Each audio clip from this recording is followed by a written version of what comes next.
The aftershock hit at 3:17 a.m. David felt it before he heard it. The concrete beneath him rolled once, then stopped. Dust drifted through the darkness.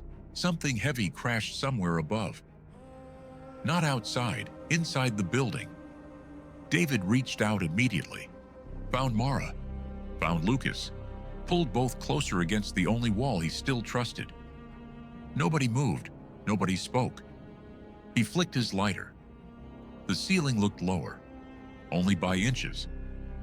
But David had spent 22 years in construction, and he knew inches mattered. He stared for 2 seconds, then looked at his family. "We need to move." Mara looked at him. "Move where?" David swallowed. The gas smell had gotten stronger, and that meant the building had shifted again. A few hours earlier, the Reyes family had gone to bed like any other Tuesday. David built buildings. Mara taught children. Lucas was 11 and asked too many questions. Every walk through the city turned into, why are bridges shaped like that? Why do buildings sway? Why don't skyscrapers fall? David always answered. He liked explaining how things worked. That night, Lucas had fallen asleep halfway through asking why apartments weren't built underground. At 2:32 a.m., the earthquake hit, magnitude 6.8. The lights went out instantly. The floor jumped. The room twisted. 8 seconds later, their world became unrecognizable. The building didn't collapse. It folded. 3 floors compressed into one. David woke unable to move. Concrete hung 18 inches above his face. Silence. Then Lucas's voice broke through. "Dad?" David found Mara first. Her forehead was bleeding. She was alive. Then he found Lucas, buried behind broken plaster and furniture. Alive. No serious injuries. David couldn't believe it. He switched on his cracked phone. 43% battery. No signal. The torch still worked. He looked around, not with his eyes, with his hands. Concrete, air, pressure, angles. And then he realized they were inside a void, a survival pocket. Part of the building had collapsed around them, but not through them. For the first time since waking up, David thought, we might actually get out. Then Lucas spoke quietly. "Dad, do you smell that?" David froze. Gas. Gas changed everything. Collapsed buildings can stay standing. Gas makes them disappear. David made the decision immediately. They were leaving. He started clearing rubble. Slow, careful. One wrong movement and the ceiling could come down. Mara kept Lucas talking. School, football, his favorite game, anything. David listened while he worked. Not because he wanted distraction, because silence meant fear. 90 minutes later, they opened a crawl space. Beyond it, what had once been the hallway. The ceiling had dropped low enough to force crawling. David went first. Every movement tested, every surface checked. Halfway down, Lucas said quietly, "Dad." David stopped and looked back.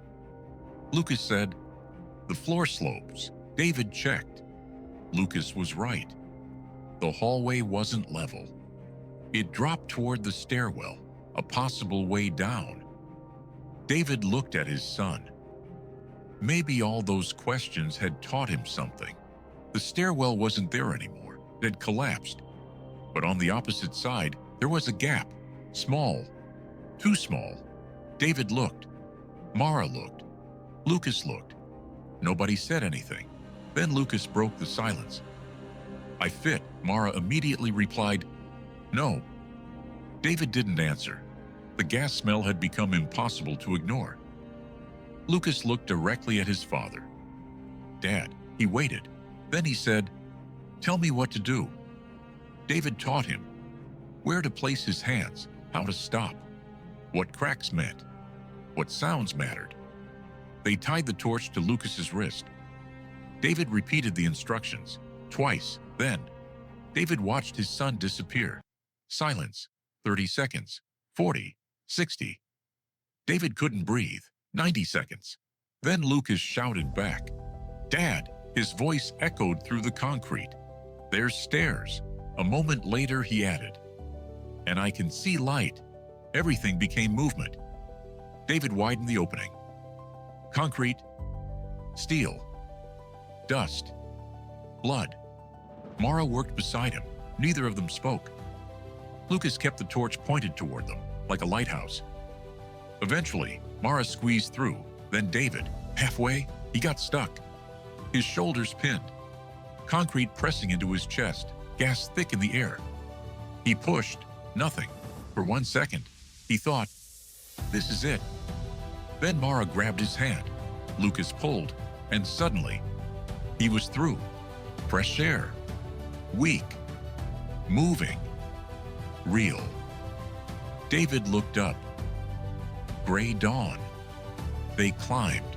They emerged at 6:43 a.m. Rescue workers were 3 buildings away. Nobody expected people to walk out of that section. 31 residents never did. Lucas got his finger set. He didn't cry. Mara finally started shaking. David sat outside the field hospital. Someone handed him coffee. He never drank it. He just stared at Meridian Tower. He had spent his entire life learning how buildings stand. Now he couldn't stop thinking about how they fail. 6 months later, he went back. But not to construction, to training. Teaching rescue teams how to find survival spaces. How to look where nobody thinks to search. He called the course The Void. Lucas drew the logo. 8 seconds. That's all it took. Not luck. Not strength. 3 people survived because one knew structures, one stayed calm, and one was brave enough to crawl into the dark. Sometimes survival isn't escaping. Sometimes survival is knowing which wall to trust. And sometimes 18 inches is enough. If you enjoy survival stories that feel impossible, but could be real, subscribe. I'll see you in the next one.